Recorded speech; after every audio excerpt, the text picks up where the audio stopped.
ఈరోజు ఎవరు స్పందించడానికి ఇష్టపడుతున్నారు? నా మాటతో మాట, మాటతో మాట. ఎంతమంది నాతో మాట్లాడారు ఇష్టం? చేతులు ఎత్తిలా చూస్తాను నేను కనుగొచ్చుకున్నాను. ఏం చేయాలి నువ్వు? నా మాటకు నీ మాట కలపాలి. అట్లయితే నేను మాట్లాడుతున్నాను. హల్లెలూయా, హల్లెలూయా, హల్లెలూయా. ఈ దినం మన వాక్యాంశము పక్క వాళ్ళు చూస్తూ, ఇంతకాలం దేవుడు నిన్ను నడిపించింది విడిచిపెట్టడానికి కాదు. ఇంత దూరం దేవుడు నిన్ను తీసుకొచ్చింది నేను విడిచిపెట్టడానికి కాదు. ఓకే, నీ రోగం నుండి నిన్ను విడిపించింది, నీ బాధల నుండి నిన్ను తీసుకొచ్చింది, నీ శ్రమ నుండి నిన్ను తప్పించింది అనుకో తెలుసా, నిన్ను విడిచిపెట్టడానికి కాదు. హల్లెలూయా, ప్రైజ్ ది లార్డ్.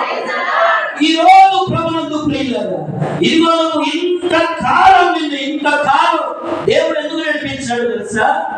ఈ శ్రమ గుండా, ఈ కష్టము గుండా, ఈ కన్నీళ్ళ గుండా, ఈ ఇరుకుల గుండా, ఈ అప్పుల సమస్యల గుండా, ఈ ఆర్థిక ఇబ్బందుల గుండా, ఇదిగో రకరకాల ప్రాబ్లమ్ ద్వారా దేవుడు ఎందుకు నడిపించాడు తెలుసా? నేను విడిచిపెట్టడానికి కాదు. ఏదయ్యా భూమి మీద ఎవరికి వస్తే కష్టం, నాకెందుకు ఇన్ని కష్టాలు, నాకెందుకు ఈ రోగం, నాకెందుకు ఈ బలహీనత?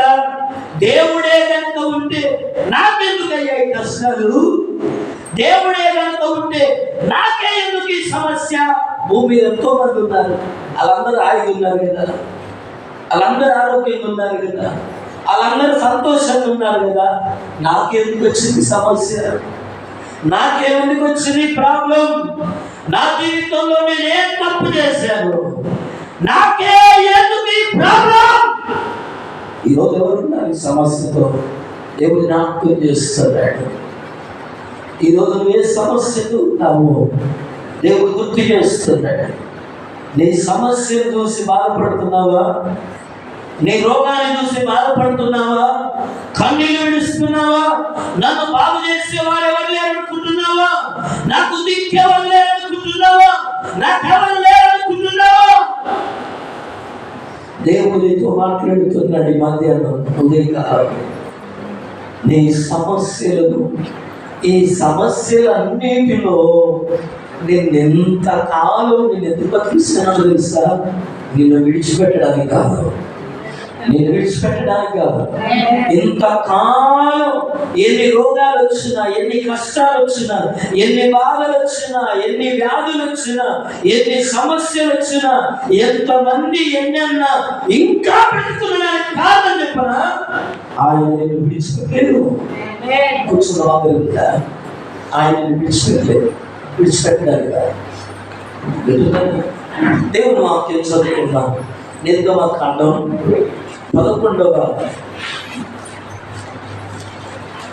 11వ అధ్యాయం 11వ వచనం చదువుకుందాం. నిర్గమకాండం 14వ అధ్యాయం. అంతటా వారు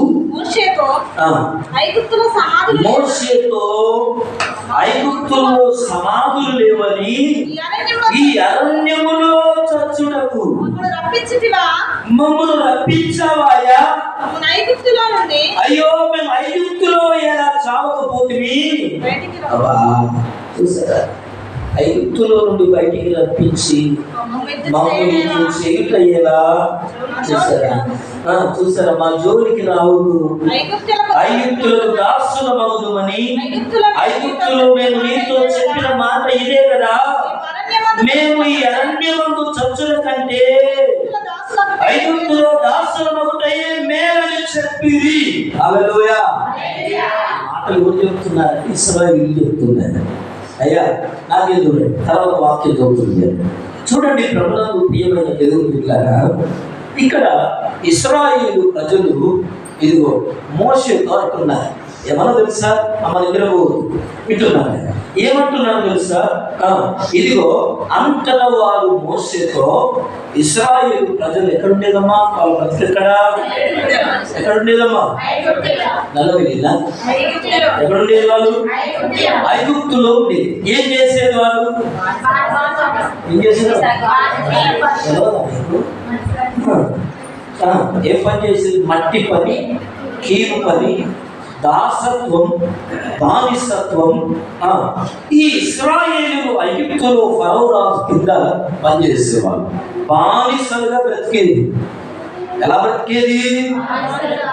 బానిసలుగా వ్యక్తి చాకిరి చేసేదట. రాత్రనక పగలనక మేకలంటే అమ్మా, ఎట్లంటే, ఒంటెలంటే అమ్మా, వ్యవసాయం అంటే, ఫిరమీలు కట్టాలంటే, పట్టణాలు కట్టాలంటే, మట్టి పని చేయాలంటే, ఇటుకల పని చేయాలంటే ఎవరిని వాడుకునేది? ఇశ్రాయేలు వాడుకునేది. ఈ వ్యక్తి పనులు, వ్యక్తి చాకిరి, బానిసత్వం, దాసత్వం వలన ఇశ్రాయేలీలు ఏమైపోయారంటే విసిగిపోయారు. దేవుడికి మొరపెట్టారు, అయ్యా ఈ బాధను మేము భరించలేము అని మొరపెడితే దేవుడు దిగి వచ్చి అమ్మా మోషేను వారి దగ్గరికి పంపాడు. హల్లెలూయా, అవునా కదా? మోషేతో దేవుడు మాట్లాడి, మోషేను దేవుడు కనిపించి, అరణ్యములో మిద్యాను యాజకుడైన యిత్రో తన మామ యొక్క గొర్రెల మందను మేపుతున్న మోషే దగ్గరికి దేవుడు ప్రత్యక్షమై, అమ్మ పొద కాలిపోతున్నది. ఏమవుతుందమ్మా? పొద కాలుతున్నారు, గట్టిగా కాలిపోతున్నారు. తాత వినాలి జాగ్రత్తగా, వింటున్నారా? పొద కాలుతున్నది, కాలిపోతుంది కానీ బూడిద కావట్లేదు. అమ్మా పొద కాలుతుంది కానీ ఏమైతే లేదు. ఎంతసేపు తగలబడుతుంది, ఎంతసేపు కాలుతుంది కానీ ఏం కావట్లేదా? బూడిదలేదు. ఏంది ఇంత మంటలు వస్తున్నాయి, ఇంత కాలుతుంది కానీ అది ఒక్కటి కూడా ఆ గడ్డి కానీ ఆ కర్రలు కానీ ఏది బూడిదైనట్లుగా పడిపోయినట్లుగా పడట్లా. అది అట్లాగే ఉంటుంది. మళ్ళీ మండుతున్నాడు కానీ, అగ్గిని మండుతుంది కానీ పొద కాలిపోదా. అగ్గిని మండుతున్నది కానీ పొద కాలిపోదు. మోషేతో దేవుడు మాట్లాడుతున్నాడు. అరే విచిత్రం ఏంటి? కాలుతుంది కానీ చూసారా, మండుతుంది కానీ కాలిపోలేదు. గుర్తుపెట్టుకోవాలి, మండుతుంది కానీ కాలిపోదా. అది విచిత్రమా కాదా? మండుతుంది కానీ కాలిపోదా. మోషే ఏం చేస్తున్నాడు తెలుసా? దాన్ని చూడడానికి దగ్గరికి వెళ్తున్నాడు. అందులో నుంచి స్వరం మాట్లాడుతున్నాను, మోషే మోషే. హల్లెలూయా. ప్రభునందు ప్రియులారా, దేవుడు అలాగున మోషేను సిద్ధపరిచి ఐగుప్తులో ఉన్న ఇశ్రాయేలు ప్రజల దగ్గరికి వచ్చి, ఐగుప్తు బానిసత్వములో నుండి, దాసత్వములో నుండి, మట్టి పనిలో నుండి, ఇటుక పనిలో నుండి, వ్యక్తి చాకిరిలో నుండి దేవుడు ఏం చేశాడు? ఐగుప్తులో నుండి ఇశ్రాయేలును విడిపించాడు. ఎక్కడ తీసుకొచ్చాడు? కానాను దేశానికి ప్రయాణం చేయడానికి తీసుకొచ్చాడు. ఆయన అరణ్యములు తీసుకొచ్చి పెడితే అమ్మ ఎర్ర సముద్రం మార్గం దగ్గరికి వచ్చారట. ఎవరు? ఇశ్రాయేలు. మోషే నడిపిస్తున్నాడు కనుక వీళ్ళందరూ ప్రయాణమై వినాలి మాట్లాడారు. అందుకే చెప్పింది ఇద్దరు. ఈ ఇశ్రాయేలీలు మోషే నడిపించేటప్పుడు ఎక్కడికొచ్చారు? ఎర్ర సముద్రం దగ్గరికి వచ్చారు. ముందుకు వెళ్దామంటే సముద్రం ఉన్నది, వెళ్ళలేదు. ఏం చేయాలో అర్థం కావట్లేదు. వెనుకకి వెళ్ళిపోదామా అంటే ఫరో సైన్యం ఉన్నది. అంటే అమ్మో ఈ ఇశ్రాయేలు ఎన్ని రోజులు మన పని చేసేటోళ్ళు, బానిసలు ఉన్నటోళ్ళు ఇప్పుడు బట్ల పాలు ఎవరు పిండాలా? పెండ ఎవరు ఎత్తాలా? పనులు ఎవరు చేయాలి? మనకి వీళ్ళు వెళ్ళిపోతే మన కాళ్ళు ఎవరు నొక్కాలా? మన బట్టలు ఎవరు ఉతకాలా? మన ఇంట్లో పని ఎవరు చేయాలా? మన అంట్లు ఎవరు తోమాలా? మన కూరగాయలు ఎవరు తేవాలా? వింటున్నారా? మన పిల్లలు స్కూల్కి ఎవరు తోలు రావాలా? ఇంతమందిని పంపిస్తే ఎట్లా అని చెప్పి మరలా పంపించాడు. కానీ వెనకొచ్చేసి అవా ఈయన ఉన్నవా? ఈయన ఉండి జనం నాకెళ్ళు. హల్లెలూయా, ప్రైజ్ ది లార్డ్, హల్లెలూయా. జరుగుతుంది ఏంటంటే ప్రభునందు ప్రియులారా, ఇదిగో ఈ మోషే ఆ నడిపిస్తున్న మార్గంలో సముద్రం అడ్డం వచ్చారు. సముద్రం అడ్డం వస్తే ముందుకు వెళ్దామంటే సముద్రం ఉంది, వెనకకి వెళ్దామంటే మళ్ళా ఐగుప్తులు వచ్చి మనల్ని ఏం తీసుకెళ్తారు, మళ్ళీ తీసుకపోయి అదే మట్టి పని, అదే కీలు పని, అదే ఇటుక పని, అదే పని చేపిస్తారు. కనుక ఏమైనా స్టార్ట్ అయిపోయిందని ఎదురా నిలబడి నిద్ర వచ్చిన నిలబడండి. మందిరంలో నిద్ర రావుతున్నాను కాశీ. హల్లెలూయా. కనుక ప్రభునందు ప్రియమైన దేవుని బిడ్డలారా, మోషే ఏం చేశాడో తెలుసా? ఈ మోషేను వీళ్ళు ఏమంటున్నారంటే, ఏమంటున్నారు ఇప్పుడు చదువుమాట, అంతట వారు మోషేతో, ఓ అయ్యా మోషే, దేవుడు మాట్లాడాడు, దేవుడు ఉన్నాడు, మనల్ని రమ్మన్నాడు, మనల్ని విడిపిస్తాడని బాగా చెప్పావు కదా, ఏది బాధ? ముందుకెళ్దామంటే సముద్రం, ఎందుకెళ్దామంటే ఫరో సైన్యం, మమ్మల్ని ఏం చేయాలని తీసుకొచ్చావయ్యా? ఇదిగో మాకు ఐగుప్తులో సమాధులు లేవా? అక్కడ చచ్చిపోతే పాతి పెట్టులు ఇవ్వలేరని తీసుకొచ్చి అరణ్యంలో తప్పుకోమలా. చూసారా ఏమంటున్నారు ఇశ్రాయేలీయులు? దేవుని ప్రజలు, దేవుడు ఏర్పరుస్తున్న జనాంగం, దేవుడు విడిపించిన ప్రజలు ఏమంటున్నారు తెలుసా? ఐగుప్తులో సమాధులు లేవా? ఇక్కడ తీసుకొచ్చి ఈ అరణ్యములో చచ్చుటకు మమ్మల్ని తీసుకొచ్చావా నువ్వు? చూసారా, మమ్మల్ని ఐగుప్తులో నుండి బయటికి రప్పించి మమ్మల్ని ఇట్లా చేస్తావా? దేవుడు దేవుడు అని పేరు చెప్పి మిమ్మల్ని విడిపిస్తాడు, మేము కానాను దేశానికి ఇస్తాడు, అది మంచి పాలు తేనెలు ప్రవహించే దేశం, మిమ్మల్ని దేవుడు అందులో నడిపిస్తాడని చెప్పి ఎక్కడయ్యా, ఎక్కడ నిలబెడతావా? ఈ అరణ్యములు చంపుతావా మమ్మల్ని అని చెప్పి ఏం చేస్తున్నారట అని మోషేతో మాట్లాడుతున్నారు, అడుగుతున్నారు. ఓ మోషే, ఈ అరణ్యంలో మనం చనిపోవాలా, లేదా ఈ సముద్రంలో పడి చనిపోవాలా, ఈ ఫరో సైన్యం చేతులు పడి చనిపోవాలా? ఇంత దూరం తీసుకొచ్చి దొరికేనా? హల్లెలూయా. ఇంత దూరం ఇన్ని రోజులు ప్రయాణం చేయించావు, ఒక్కరు కాదు, ఇద్దరు కాదు, 40 లక్షల మంది. హల్లెలూయా. ఎంతమంది అమ్మవాళ్ళు? ఇంత దూరం మమ్మల్ని ఎందుకైనా తీసుకొచ్చింది? ఐగుప్తులో తెచ్చుకొని పొందబెట్టాలనుకున్నాం, మమ్మల్ని ఈ అరణ్యంలో ఇసుకల పొందబెట్టాక మమ్మల్ని తీసుకొచ్చింది, ఇక్కడ తెచ్చుకోవడానిక మమ్మల్ని తీసుకొచ్చింది. ఈరోజు ఈ వాక్యం వింటున్న ప్రియ సహోదరి, ప్రియ సహోదరుడా, ఈ 2025 సంవత్సరంలోకి నిన్ను నడిపించింది ఎందుకో తెలుసా? ఇంత దూరం నీ బలహీనతలున్నా, నీ కష్టాలున్నా, నీ కన్నీళ్ళున్నా, నీ రోగమున్నా, నీ బలహీనతలున్నా, నీకు సమస్యలున్నా, దేవుడు నిన్ను ఎందుకు నడిపించాడు తెలుసా? నిన్ను విడిచిపెట్టడానికి కాదు. హల్లెలూయా.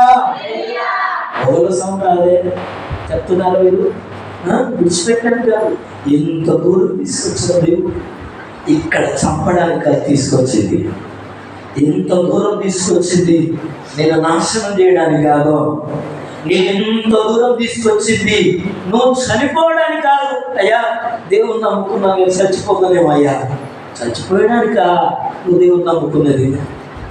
చచ్చిపోయడానికా? ఈరోజు నువ్వు ప్రభువును కలిగి ఉండే చచ్చిపోవాలనుకుంటే మొదటి రోజు పరిచయం అయ్యే రోజు చచ్చిపోయాడు. అర్థమవుతుందా? నువ్వు హాస్పిటల్ ఉన్నప్పుడే చచ్చిపోయాడు, నీకు యాక్సిడెంట్ అయినప్పుడే చచ్చిపోయాడు నువ్వు. అర్థమవుతుందా? నువ్వు కష్టాల్లో ఉన్నప్పుడే చచ్చిపోయాడు, నువ్వు నష్టంలో ఉన్నప్పుడే, నలుగురు నీ గురించి మాట్లాడినప్పుడే, నువ్వు ఆత్మహత్య ప్రయత్నం చేసినప్పుడే నువ్వు చచ్చిపోవాల్సిందని. కానీ ఇంత దూరం ఎందుకు తీసుకొచ్చాను తెలుసా?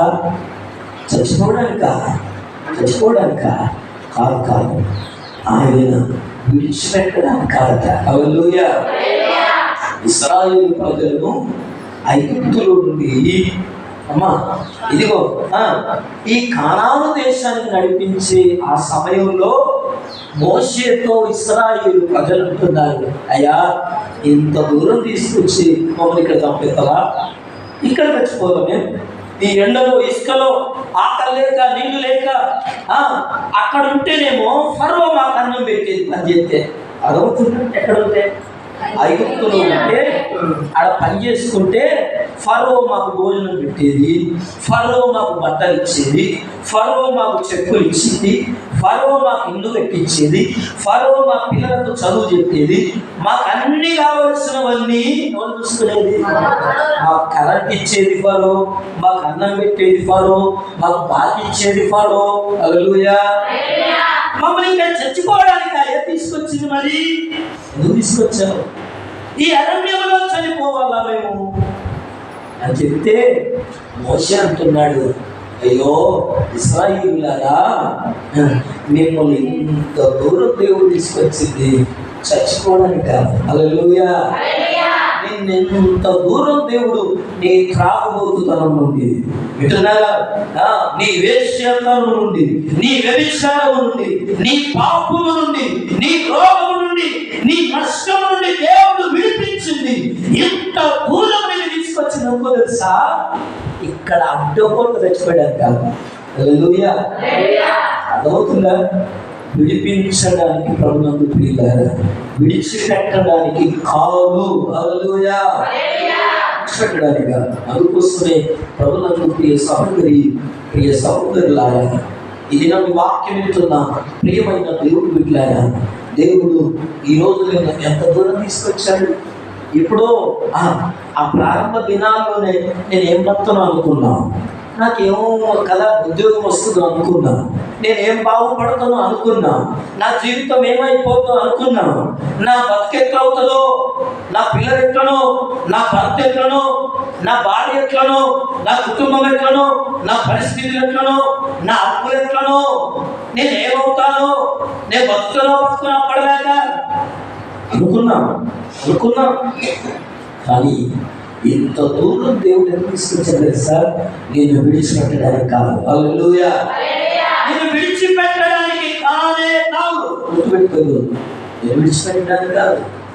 ఈరోజు అయ్యా ఓకే విడిచిపెట్టడానికి కాదు చెప్తున్నావు, నాకెందుకు ఈ బలహీనతలు ఉన్నాయి, నాకెందుకు ఈ కష్టాలు ఉన్నాయి, నాకెందుకు ఈ రోగాలు ఉన్నాయి, నాకెందుకు ఈ అవమానాలు వస్తున్నాయి, నేను ఎందుకు ఈ నిందలు భరిస్తున్నాను, ఎందుకు నా మాట ఎవరు వినడం లేదు, ఎందుకు నన్ను ఎవరు లెక్క చేయడం లేదు, ఎవరు నన్ను ఎందుకు పట్టించుకోవడం లేదు అంటే చెప్తాను వినండి ప్రభునందు ప్రియులారా. ఎందుకో తెలుసా? ఇదిగో నీలాంటి ఈ రోజు నువ్వు అనుభవిస్తున్న స్థితిలో ఉన్న వాళ్ళను నువ్వు రక్షించడానికి నేను ఇంత దూరం తీసుకొస్తున్నాడు. ఈ శ్రమలను తీసుకొస్తున్నాడు, ఈ కష్టాలను తీసుకొస్తున్నాడు, ఈ ఇబ్బందుల పరిగణను నడిపిస్తున్నాడు. నీకు శ్రమలో దేవుడు ఎందుకు నడిపిస్తున్నాడు తెలుసా? ఈ శ్రమలో ఉన్న వాళ్ళను నువ్వు అర్థం చేసుకోవాలని. నీలాంటి కష్టంలో ఉన్న ప్రజలు ఎంతో మంది ఉన్నారు లోకంలో. నువ్వు అనుభవించే బాధలో ఉన్న వాళ్ళు ఎంతో మంది ఉన్నారు. అందుకోసమే వాళ్ళు ఏదో ప్రభువుకు తెలుసుకోవాలంటే, ఆ కష్టం వాళ్ళు పడుతున్న బాధ ఏంటో అర్థం కావాలంటే అది నీకుంటేనే అర్థమవుతుంది. Hallelujah. Hallelujah. Praise the Lord. Hallelujah. Hallelujah. దేవుడు మోషేను ఎలా సిద్ధపరిచాడు తెలుసా? 40 రోజులు 40 సంవత్సరాలు వారు చెప్పాను అనుకుంటారు.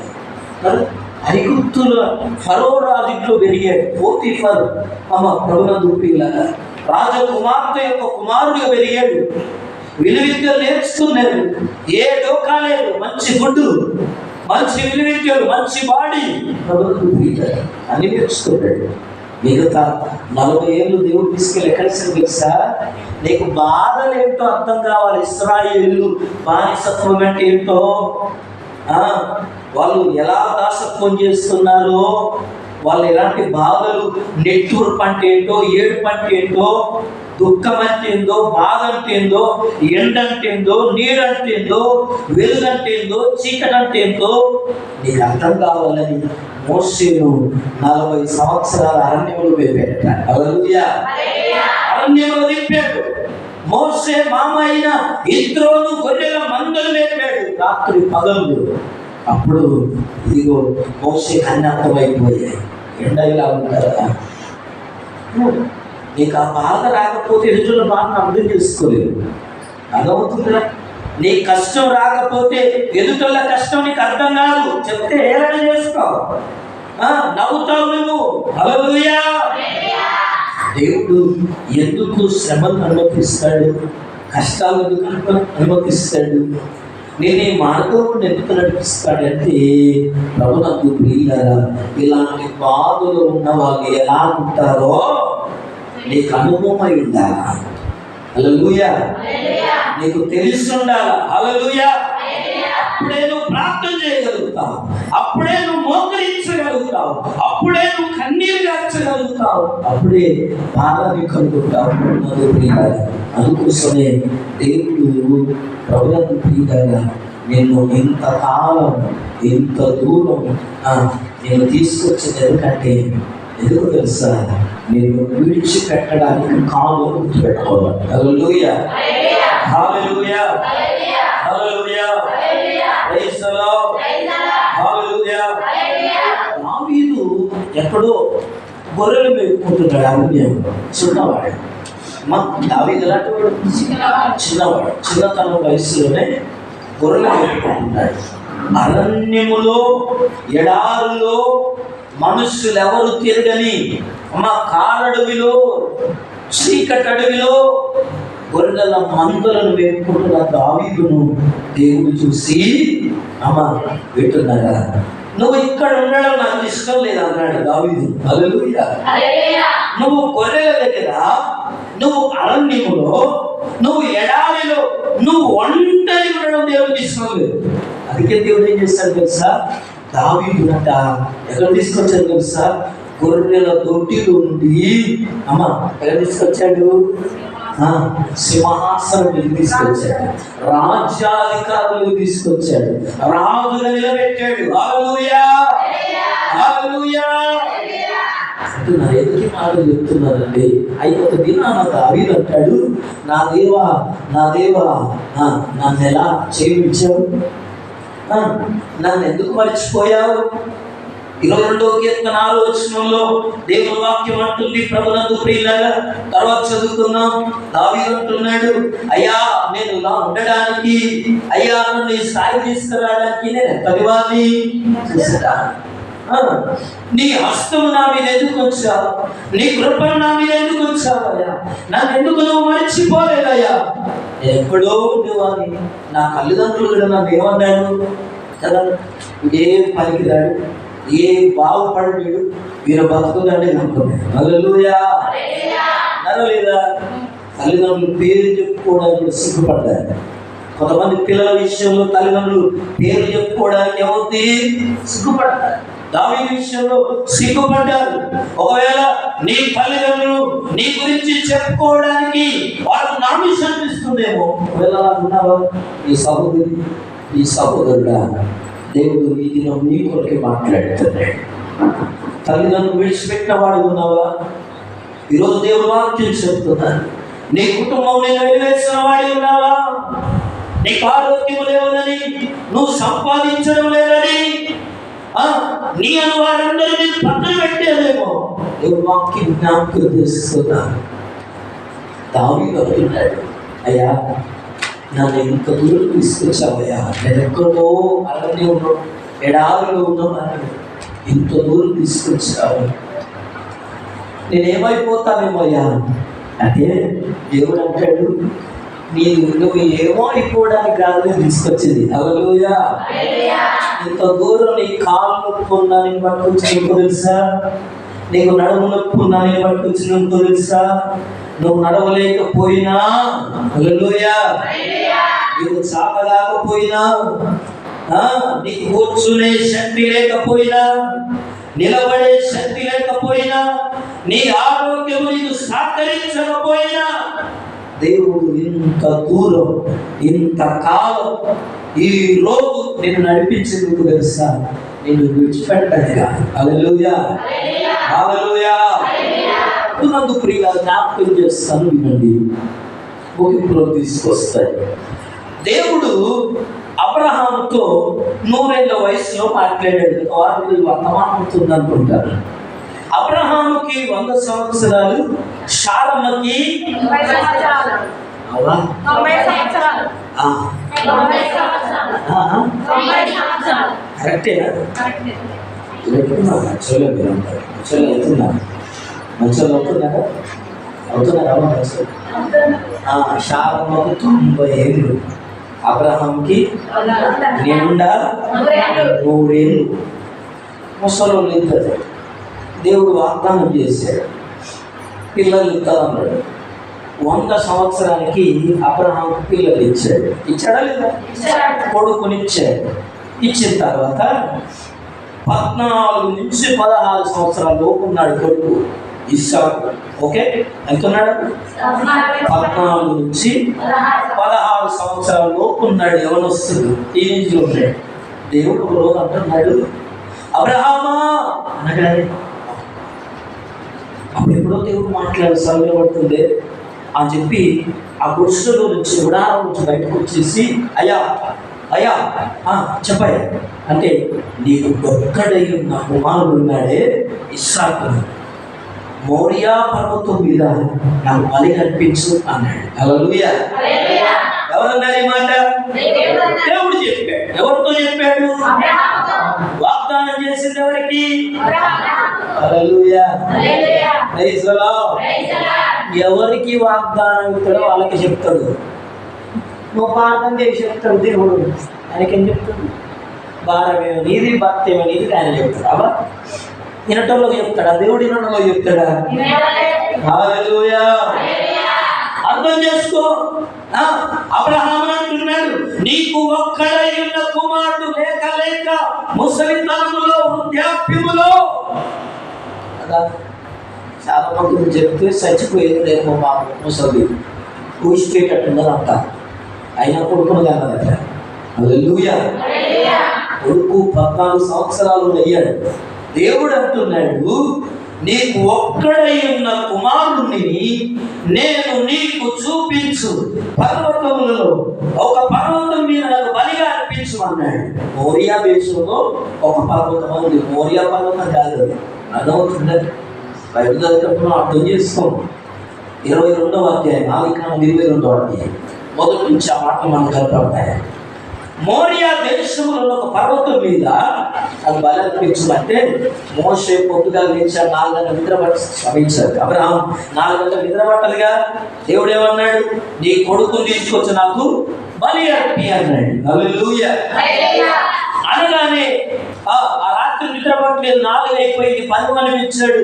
గాడికి గంట కట్టాడు, కట్టెలు పేర్చుకున్నాడు, కత్తిని పట్టుకున్నాడు, నిప్పును పట్టుకున్నాడు, కొడుకుని తీసుకున్నాడు. ప్రయాణమై మోరియా దేశానికి వెళ్తున్నాడు. హల్లెలూయా. వెళ్తున్నాడు. అబ్బాయి 14-15 సంవత్సరాలు ఉన్నాడుగా. వాళ్ళ నాన్న పుట్టినప్పటి నుంచి బలులు అర్పించడం చూస్తున్నాడు. ఎవరు? నువ్వు అనే ఇస్సాకు చూస్తున్నాడు. నువ్వు ప్రార్థన చేయడం నీ పిల్లలు చూడాలా? నువ్వు మోకరించడం నీ పిల్లలు చూడాలా? అది అలవాటు కావాలా? నీవే నీ పిల్లల ముందు, నీ భర్త ముందు, నీ కుటుంబం ముందు మోకరించకపోతే అవా ఎందుకో చెప్తాను. వినండి. ఈ ఇస్సాకు కొంత దూరం పోయిన తర్వాత నాన్న చూసి, నాన్నకు 100 సంవత్సరాలు వచ్చాయి, ముసలోడు అయిపోయాడు. బలి అర్పించేటప్పుడు ఏం చెప్తాడు?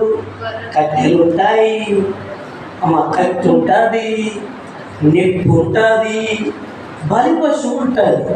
ఇది మర్చిపోయినట్టున్నాడే ముసలోడు అని చెప్పి, నాన్న అన్ని తెచ్చుకుంటున్నావా? అన్ని ఉన్నాయిరా. ఒరే ఎకరం రా నాకు అంటున్నాడు. కాదు డాడీ, నిప్పు ఉంది, కత్తి ఉంది, నిప్పు ఉంది, కత్తి ఉంది, కట్టెలు ఉన్నాయి, బలి పశువు ఏది డాడీ అని అడుగుతున్నాడు. గొర్రె పిల్లేది? బలి అర్పించాలంటే గొర్రెో, మేకో, కుక్కో, కోడి పిల్లో, పావురమో అవా కదా, ఏదో అర్పించాలి కదా. బలి పశువు ఏది నానా అంటే అబ్రహాం ఏమంటున్నాడు తెలుసా? అడిగేసరికి అబ్రహాంకి ఒక్కసారిగా ఏమనిపించిందో కానీ ప్రభువుకు ప్రియులారా ధైర్యం చదవకుండా యెహోవా ఈరి అంటున్నాడు. హల్లెలూయా. దేవుడే చూసుకుంటాడా? హల్లెలూయా. Praise the Lord. హల్లెలూయా.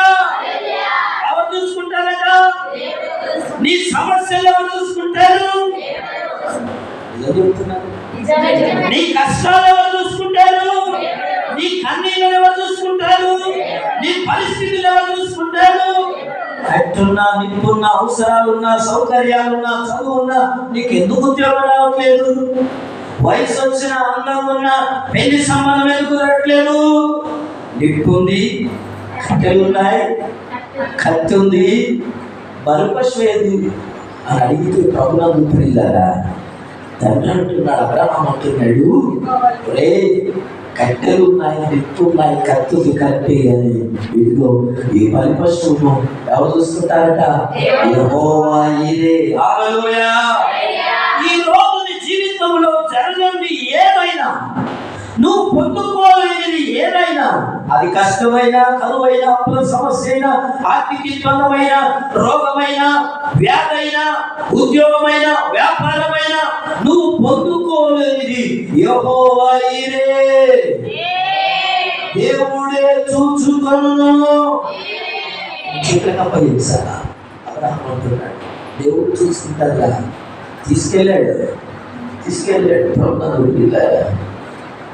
పదే పదే పోతున్నప్పుడల్లా ఇదే విషయం అడుగుతున్నప్పుడల్లా, ఇదిగో ప్రారంభంలో గొర్రె పిల్ల కనపడలా అబ్రహాముకి? కనపడదా? అడిగిపోతే వస్తుందన్న నమ్మకం ఉంటుందా? ప్రభుత్వం ప్రియుల ఎదురు విషయం గుర్తు చేస్తున్నారంటే, సగం దారికి వెళ్ళినాక గొర్రె పిల్ల కనపడలా. అర్థమవుతుందా? ఏ విశ్వాసంతో పోయాడో నాకు అర్థం కాదు. ఏ విశ్వాసం అండి? ప్రారంభంలో దేవుడు వెళ్తుంటే కనపడతాడేమో అనుకున్నాడు, గొర్రె పిల్ల చూపెడతాడేమో అనుకున్నాడు, కానీ కనపడలేదు. ప్రారంభంలో కనపడలేదు, సగానికి వెళ్ళినా కనపడలేదు, మోరియా దేశానికి వెళ్ళినా కనపడలేదు, బలిపీఠం మీద కట్టెలు వేర్చినా కనపడలేదు. ఇదిగో క్లైమాక్స్ లో ప్రభునందు ఏమంటాం? క్లైమాక్స్ అంటే ముగింపులో కట్టెలు పేర్చి, అమ్మా అబ్రహాము తన కుమారుడైన ఇస్సాకుని చేతులను కట్టేసి బలిపీఠం మీద కట్టెల మీద పడుకోబెట్టి తన కత్తినెత్తి, ఎప్పుడైతే ప్రభునందు ప్రియులారా కత్తి కుమారుని మీదకి దించబోయాడో,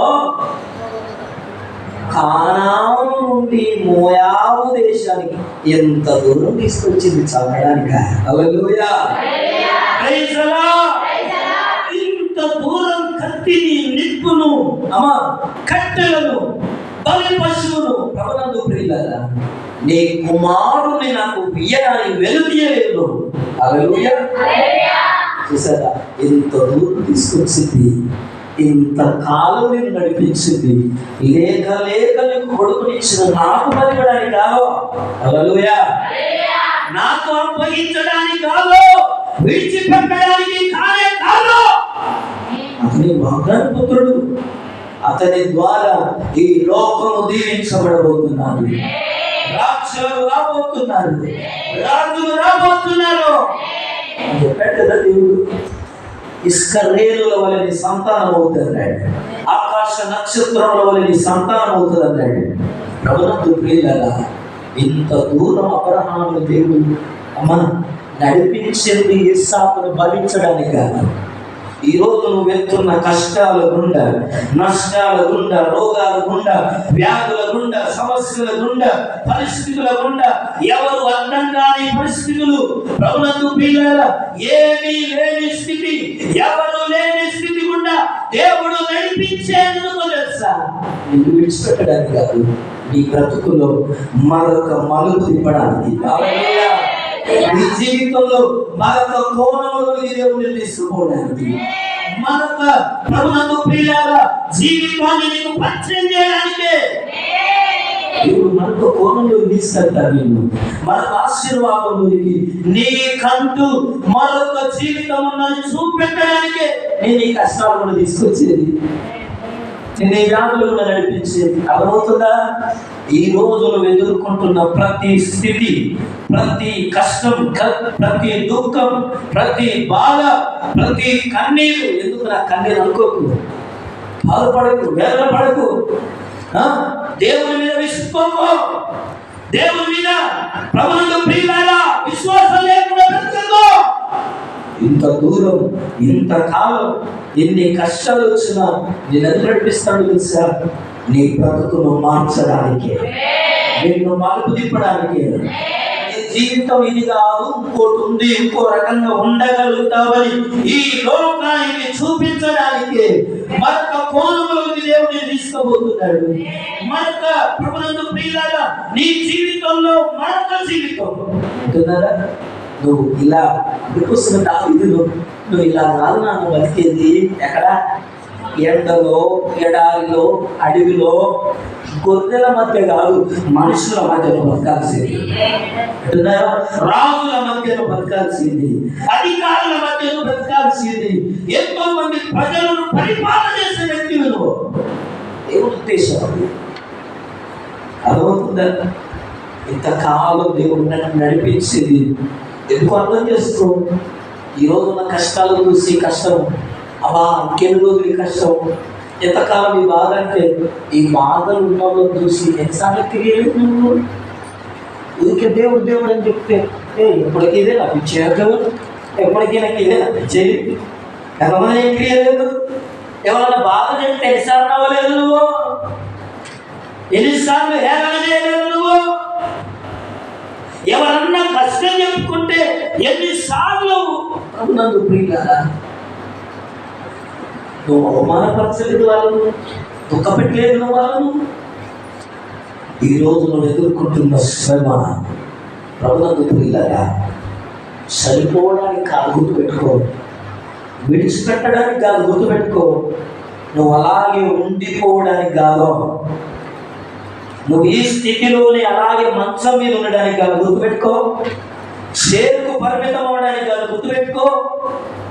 నువ్వు ఇలాగే వివాహం కాకుండా మిగిలిపోవడానికి కాదు, గుర్తుపెట్టుకో. ఉద్యోగం రాకుండా ఉండిపోవడానికి కాదు, ఇంతకాలం దేవుడు నిన్ను నడిపించేది. అర్థమవుతుందా?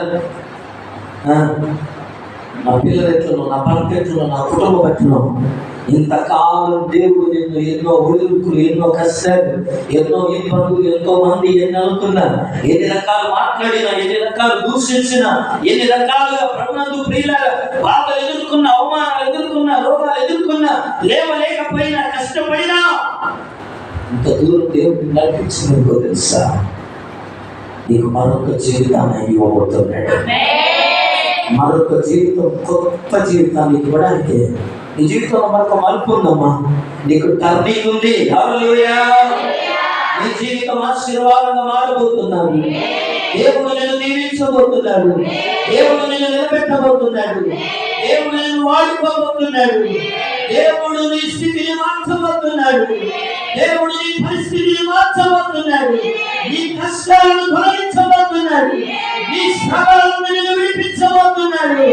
ఆయన నిన్ను విడిచిపెట్టడానికి కాదు,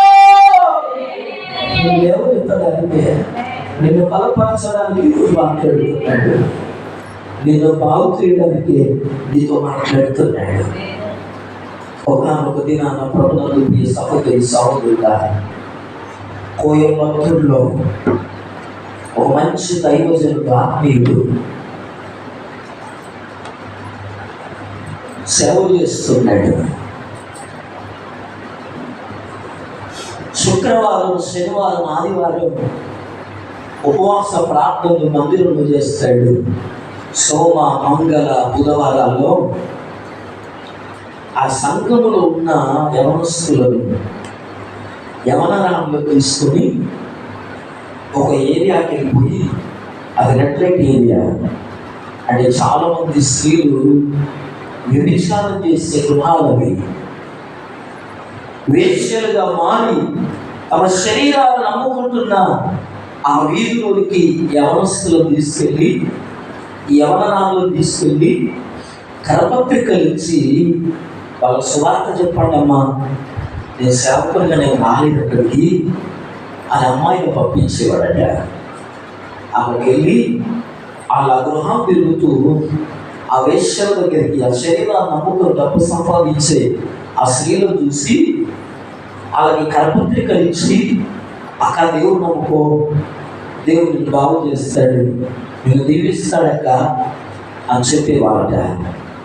అలా జరుగుతున్న క్రమంలో ఒక దినాన ప్రభునందు ప్రియ సహోదరి సహోదరుడా, అస్సాం రాష్ట్రం నుంచి భారతదేశంలో ఉన్న అన్ని రాష్ట్రాల్లో నుంచి ఈ రెడ్ లైట్ ఏరియాకు అనేక మంది పురుషులు వచ్చేవాళ్ళంట.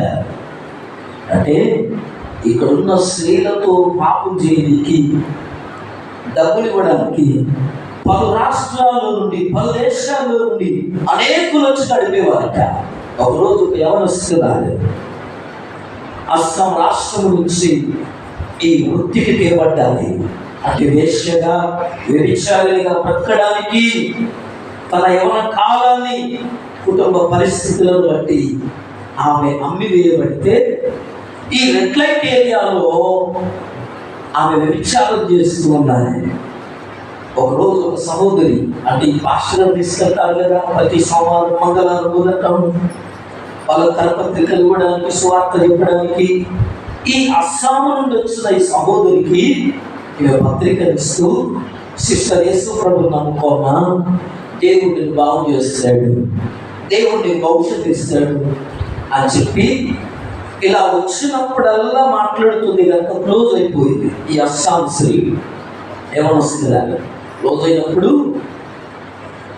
శనివారం రోజు కలిసి సిస్టర్ చర్చకు వస్తామంటే వస్తాను నేను కూడా అని చెప్పి ఈ అస్సాం యొక్క సహోదరి మందిరానికి వచ్చిందటండి. వచ్చిన తర్వాత మందిరంలో కూర్చుంది. ఆ సహోదరి పక్కకి కూర్చుంది, స్వార్థ ప్రకటించిన ఆ పక్కన కూర్చుంది.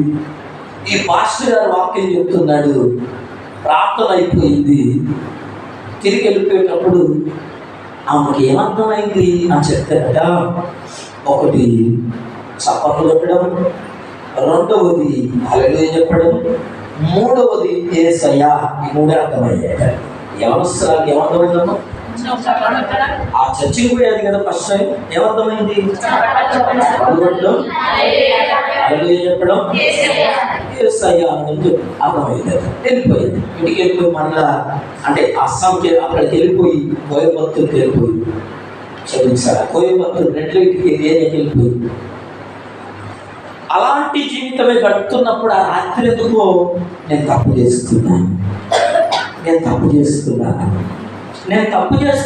గుర్చేసుకున్నారు మనసు. హల్లెలూయా.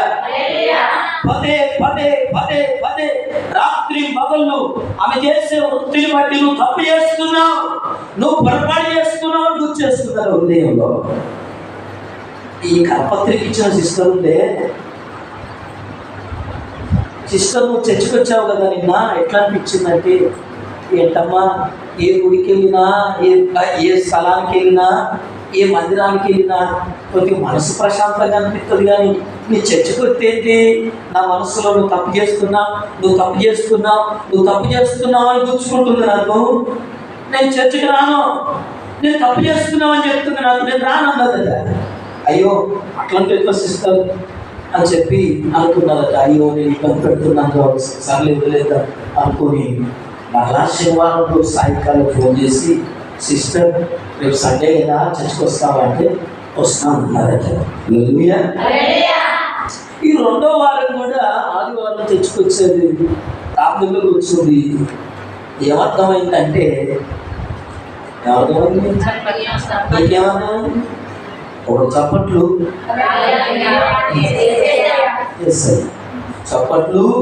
హల్లెలూయా. ఈ మూడు మాటలు విన్నాక మళ్ళీ వెళ్ళిపోయాది. మళ్ళా అదే వేదన, నువ్వు తప్పు చేస్తున్నావు, నీ జీవితాన్ని నువ్వు నాశనం చేసుకుంటున్నావు అని హృదయం మాట్లాడుతుంది, గుచ్చుకుంటున్నా, బాధ అనిపిస్తుంది. ఏంటి అలా అర్థం కావట్లా. మళ్ళీ సిస్టర్ ఫోన్ చేసుకోవాలన్నాడు. సిస్టర్ నిన్న కూడా చర్చకొచ్చావు కదా, ఎట్లా అనిపించింది అంటే, ఏం సిస్టర్ తల్లేదు, ఎన్నో గుళ్ళు తిరిగాను, ఎన్నో గోపురాలు తిరిగాను కదా, నాకు ఎక్కడెట్లా అనిపించలేదు. ఇదేంటి చర్చకు వస్తే ఏమనిపిస్తుంది? నవ్వొద్దమ్మా, నవ్వడానికి అట్లా జోక్ కాదే, బతుకు మారడమంటే అది తీసనుకుంటున్నావా? ఏమంటుందో తెలుసా, నాకు గుచ్చుకుంటున్నట్టు అనిపిస్తుంది, నా హృదయం నాతో మాట్లాడినట్టు అనిపిస్తుంది, నేను రాను చర్చికి, నేను రాను అన్నది. అయ్యో మిమ్మల్ని ఇబ్బంది పెడుతున్నాను నేను అది కరాఖండిగా మాట్లాడితే చిక్కని ఫోన్ చేయాలని అమ్మను అని చెప్పుకున్నారు అనుకొని మళ్ళీ శనివారం రెడీ తీసేది ఇది క్రైస్తవులకు ఉండే గుణం. హల్లెలూయా, హల్లెలూయా. క్రైస్తవులకు ఉండే గుణం ఇది. హల్లెలూయా, ప్రైజ్ ది లార్డ్. శనివారం వచ్చింది కదా, చేయనా వద్దా మళ్ళీ ఉంటుంది అని మళ్ళీ చేసేది. ఆమె ఈ ఫోన్ కొరకు ఎదురు చూస్తాడు. ఫోన్ చేశాడు, సిస్టర్ తెచ్చుకోక వరకు అంటే ఏమన్నది, నేను చర్చకి రానేవరాను అమ్మ, అక్కడికి వచ్చేస్తే నా మనసు అంతా ఏదేదో అయిపోతుంది, నాకు నెమ్మది ఉండట్లా, నా వృత్తిలో నేను కొనసాగలేకపోతున్నాను, నేను రాను అన్నది. సర్లే అని చెప్పేసి ఎందుకు ఇంకా బతులాట పెట్టేసిన తర్వాత అదేంటి ఏమైనా నన్ను అమ్మాయి బతులాడుతుంది అట్లా పెట్టేసుకున్నది, అయ్యో చర్చకి వెళ్ళిపోతుంది కదా అని చెప్పి ఆమె చర్చకి వెళ్ళిపోయాది. ఈమె ఎవరితో చెప్పకుండా ఏం చేసా తెలుసా, చర్చకి వచ్చేసరి ఆమె పక్క కాల్చి కూర్చున్నది. వదనాలు పేరుతో పక్క కూర్చుంది. హల్లెలూయా. ఏ రానున్నావుగా, 3 అమ్మాలు లేదుగా అందరిగా అని కూర్చోకాలి. ఏమర్థమైనా తెచ్చుకుంటే 3 మాటలు అర్థమయ్యాయి. ఇదిగో పాస్టర్ గారు దగ్గరికి సర్వసాధారణంగా ఇలాంటి ముందుకు రావడానికి ఇష్టపడదు. 3వ వారం అయింది కదా, పాస్టర్ గారు అన్నారమ్మా 3 వారాల నుంచి వస్తున్నావు చర్చికి, నీకు ఏమర్థమైంది తల్లి, ఎక్కడి నుంచి వచ్చాను అని అడిగాడట. 3 వారాలు చూసాడు. అడిగితే ముందుకొచ్చేది, మాట్లాడాడు, ప్రార్థన చేశాడు. ఇదిగో సార్ ఆమె తెలుగు రాదు, ఆమె ఇంగ్లీష్ రాదు, ఆమె అస్సాం ఏమవుతాము వస్తూ అస్సాం వస్తుంది. ఇంగ్లీష్ బైబుల్ నువ్వు చదువుకుంటావు అనుకుంటే నాకు రాలేదు, ఏదో ఉర్దూ బైబుల్ తీసి ఇచ్చాడట. ఇది ఇస్తే ఆ బైబిల్లో పాస్టర్ గారు మీ అడ్రస్ మాకు ఇస్తారా అన్నాడు. అమ్మ నేను ఎవరికి అడ్రస్ ఇవ్వను అని చెప్పి ఒక వాక్యం రాసి సైన్ చేసి ఇచ్చేసాడట. హల్లెలూయా. ఈమె బైబిల్ పట్టుకొని తిరిగి తన రూమ్కి వెళ్ళిపోయేది. అందులో ఏమో రాశాడు కదా చూద్దామని చెప్పి సాయంత్రం బైబిల్ తెలిసి అట్టకు రాశాడు. ఆయన అట్టది చూసి ఏం రాశాడో చూస్తే జీసస్ లవ్స్ యు అని రాశాడు. యేసు ప్రభువును ప్రేమిస్తున్నాడు అని చెప్పగానే ఏమన్నా దేవుడు చెప్పాడా, పాస్టర్ గారు చెప్పింది రాసింది అని చెప్పి ఏమనుకుందట, పక్క పెట్టేసి బైబిల్ పక్క పెట్టేసి మనసు మంచిగా అనిపించట్లా గుచ్చుకుంటుంది కదా. ఏమని, నీ జీవితం నాశనం చేసుకుంటున్నా, నీ బ్రతుకు వేస్ట్ చేసుకుంటున్నా, నువ్వు తప్పు చేస్తున్నా వేదన పడుతుంది కనుక బైబిల్ ఇచ్చాడు కదా, ఏముందో చదువు చూస్తే యోహాను సువార్త 3:16 దేవుడు లోకమును ఎంతో ప్రేమించెను కాగా అందుకే ఆగుతారు కదా, కాగా తన అభివృద్ధి యొక్క కుమారుడు యందు విశ్వాసం వచ్చినట్లు నమ్మకం ఇచ్చినట్లు వారు నశింపక నిత్య జీవము పొందినట్లు దేవుడు ఆయనను అనుగ్రహించాడు. దేవుడిని యేసు ప్రభును దేవుడి లోకానికి ఎందుకు అనుగ్రహించాడంటే నశిస్తున్న వారు ఆయన ద్వారా రక్షించబడినట్లుగా అనుగ్రహించబడ్డాడు యేసు అని మాట్లాడితే నేనేదో తీశాను కాబట్టి వచ్చింది, దేవుడు నన్ను ప్రేమిస్తున్నాడు నిజంగా అనుకున్నదట. అనుకోని ఎంతసేపు నిద్ర పట్టదే, వింటున్నారు అందరూ నిద్రపోతున్నాడు. ముగిస్తున్నా చివరిగా చూస్తే ప్రభునందు ప్రియులారా, ఇదిగో దైవజనుడు పాస్టర్ గారు దేవుడు నిన్ను ప్రేమిస్తున్నాడని చెప్పాడు. ఆయన చెప్పాడు అనుకున్నాడు.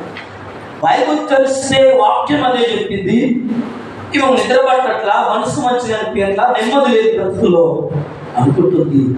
నువ్వు నిజముగా దేవుడవైతే, నువ్వు నిజముగా ప్రేమిస్తున్నట్లయితే, నేను కలుపును మోస్తున్నాను, నేను కిటికీలు మోస్తున్నాను, నేను కడియ పెడుతున్నాను, నువ్వు నాతో సూటిగా నేరుగా స్వరంతో మాట్లాడాలి. నువ్వు నన్ను ప్రేమించేవాడు అయితే అని చెప్పి అనుకొని మంచంలో పడుకున్నాడు, బెడ్లో పడుకుంది.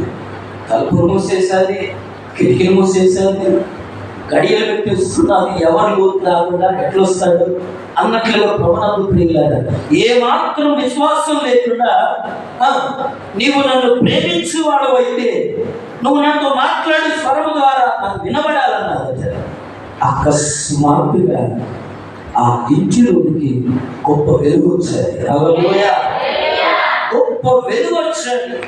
ఆ వెలుగుకు భయపడుతూ ఆమె లేచి కూర్చొని ఏముంది అని చెప్పి పరిశీలిస్తుంటే ఒక మెల్లటి స్వరం పడుతుందట, నేను నిన్ను ప్రేమిస్తున్నాను. ఆ స్వరం ఎప్పుడు విన్నారో ప్రభునందు ప్రియులారా, సహోదరికి ఫోన్ చేసి ఎవరి స్వార్థ చెప్పాను. ఆ సిస్టర్కి ఫోన్ చేసి, నేను చర్చకు వస్తున్నాను, వెళ్దాం సిస్టర్, నేను బయలుదేరుతున్నాను చెప్పిందట. అదేంటి అంత తెలుస్తున్నావు అంటే, నేను వచ్చిన తర్వాత మాట్లాడతానని చెప్పి పాస్టర్ గారి దగ్గరికి వచ్చాను. ఆ చర్చకు వచ్చేసి ప్రార్థన చేసుకొని, అయ్యగారు నాకు బాప్తిస్వం ఏంటంటుందట. హల్లెలూయా. బాప్తిస్వమా నీకా? లేదమ్మా ఇప్పుడు కుదరదు, అట్లా ఇవ్వం అని చెప్పి పాస్టర్ గారు అంటున్నారు. లేదయ్యారు నాకు బాప్తిస్వం ఇయ్యాలి. ఏం జరిగిందమ్మా, ఎక్కడ తొందరపడుతున్నావు అంటే, నాకు దేవుడు ఇలా మాట్లాడాడయ్యా అంటే పాస్టర్ గారు అన్నారట, నేను సేవకు వచ్చి 20 సంవత్సరాలు అవుతుంది.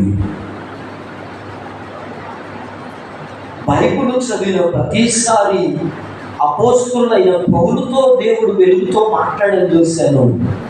ఇప్పుడు నీతో మాట్లాడడం పెట్టున్నానమ్మా. సేవకున్నైనా నాకు దేవుడు ఇలా మాట్లాడలేదు అని చెప్పి అప్పుడు ఆమె బాప్తిసం ఇచ్చాడట.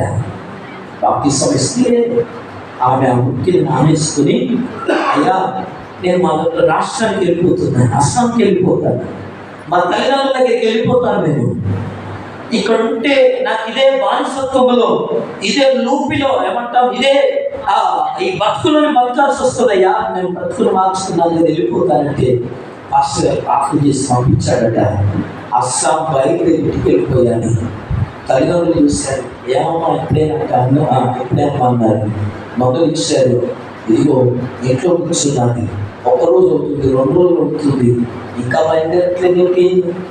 తండ్రి అంటున్నాడు, ఏంటి ఇంకా అమ్మాయి పోవట్లేదు అని అడిగితే తల్లి అంటుంది, ఏమమ్మా ఎప్పుడు వెళ్తామంటే, ఇక నేను వెళ్ళనమ్మా, వెళ్ళడానికి నేను రాలేదన్నారు. అదేంటి, మనమందరం ఎలా బతుకుతాం? నువ్వు అక్కడ ఉంటేనే కదా బతికేది, నువ్వు ఆ పని చేస్తేనే కదా మనం బ్రతికేది, ఇదిగో అని చెప్పి నువ్వు వెళ్ళాలి తప్పకుండా అని చెప్పి వాళ్ళు అంటే, లేదమ్మా నేను ఆ పని నేను చేయదలుచుకోలేదు, నేను కుటుంబం పెట్టుకుంటాను, నేను బట్టలు కుడతాను అని చెప్పి ఆ కుటుంబం తీసుకున్నాను, బట్టలు కుడుతున్నాను, ఎన్నో పనులు చేస్తున్నాను. నేను ఇల్లు గడవడంగా అమ్మ ఒక సాఫ్ట్వేర్ ఇంజనీర్ నెలకు సంపాదించేటప్పట 1 వారంలో సంపాదించేది. హల్లెలూయా. అంత డబ్బు వచ్చేది. అవన్నీ వీళ్ళు పంపిస్తే వీళ్ళు హాయిగా ఎంజాయ్గా బతికేవాళ్ళు. అలాంటి దుర్భరమైన జీవితాలు ఈ కుట్టు విషయంతో ఇల్లు గడవడంలా, కూరగాయలు కావడంలా, ఆకలితో అనుమతిస్తున్నారు. ఏం చేయాలో అర్థం కాదు. తల్లిదండ్రులేమో, నువ్వు ఎందుకు వచ్చినావే, నువ్వు అక్కడ ఉంటేనే కదా మా బతుకులు చక్కగా ఉండేది, మనం బతకలేకపోతున్నాం, నువ్వు మరలా వెళ్ళాలంటే నేను వెళ్ళదలుచుకోలేదు, నేను వెళ్ళాలని చెప్పాను. అయ్యో సర్లే పోనంటుంది కదా, ఏం చేద్దాం, పిల్లలు చేద్దామని చెప్పి సంబంధాలు వస్తున్నారట. ఇదిగో తల్లిదండ్రులు అంటున్నారు, ఆమె ఇంతవరకు నేను యేసు ప్రభు నమ్ముకున్నాను చెప్పలేదు. ఎందుకో తెలుసా, ప్రభునందు ప్రియులారా, నువ్వు వ్యభిచారంలో బతికినా మంచిదే కానీ యేసు ప్రభువుని నమ్ముకుంటానని చెప్పేదట. హల్లెలూయా. అందుకే చెప్పలేదట, పెళ్లి చేసుకుంటావా అంటే ఆన్నదట. ఎన్నో సంబంధాలు అవుతున్నాయి, కానీ అందులో క్రిస్టియన్స్ కావాలి, కావాల్సింది అది కదా. మనసులో ఉంది, తల్లిదండ్రులు చెప్పట్ల. వచ్చే వాళ్ళేమో రకరకాల వ్యక్తులు వస్తున్నారు, కానీ ఏది నాకు ఇష్టం లేదని చెప్తున్నారు, సంబంధాలను చెడగొట్టుకుంటున్నారు. తల్లిదండ్రులు అంటున్నారు, నువ్వు చేసుకుంటానో పెళ్లి చేసుకో, లేకపోతే అమ్మా నిలబడుతుందా, మాట్లాడుతున్నారా, వాళ్ళ మాటలు రావే.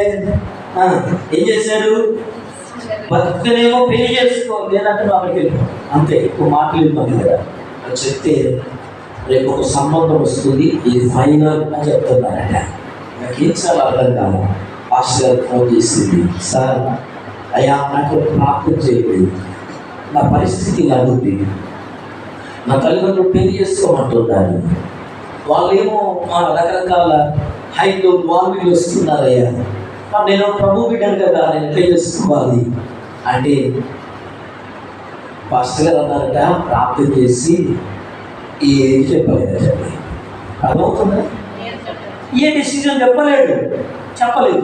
సరే అమ్మా ప్రార్థన చేస్తాడు అన్నాడంటే ప్రార్థన చేశాడు. సరే అమ్మా చూద్దాం, ప్రార్థన చేయి, దేవుడు సాయం చేస్తాడు అన్నాడు, వేసాడు.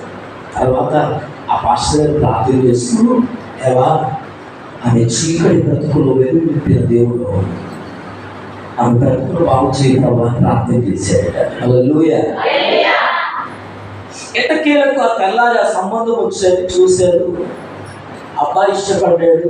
ఇక లాస్ట్ సంబంధం అన్నారు కదా, అక్కడికి పోవాలన్నారు కదా, కుదరకపోతే అని చెప్పి ఏం చేసుకున్నది, పెళ్లి చేసుకున్నాను. పెళ్లి చేసుకున్న తర్వాత పెళ్ళైన మరుసటి రోజు లేదా మరుసటి రోజు భార్య భర్తలు ఇద్దరు ఒక గదిలో ఉన్నప్పుడు, భార్య భర్తలు ఇద్దరు మాట్లాడుకుంటున్నప్పుడు, ఇదిగో ఆ యవనస్తురాలు ఇద్దరు కూడా మంచంలో కూర్చొని, ఇదిగో భర్త అంటున్నాడు, నేను నీతో ఒక మాట చెప్పాలి, నేను దాచిపెట్టాను, నువ్వు ఏడవద్దు, నువ్వు బాధపడద్దు, నన్ను నిందించొద్దు అని చెప్పి భర్త అంటున్నాడు.